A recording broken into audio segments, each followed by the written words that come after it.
Përshëndetje, sot do të bëjmë ushtrime praktike për përcaktorët. Përcaktori me përshtatje i përgjigjet pyetjes ç dhe çfarë. Shprehet me përemër, me mbiemër dhe numëror. Kjo vajzë shprehet me përemër doftor.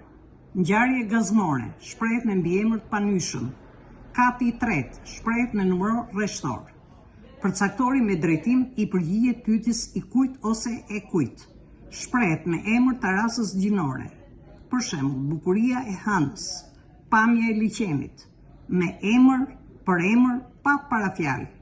Pëlhur pambuku, palto leshi. Emri është në rasën rrjedhore. Emër për emër me parafjalë.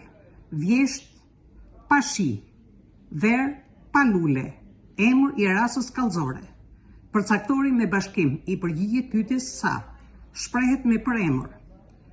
Sa ëndra, përemër pyetës, shumë njerëz, përemër i pacaktuar, me formë të pashtjelluar, dëshira për të mësuar, është shprehur me paskajore, me numëror, dy shok, me numëror themelor.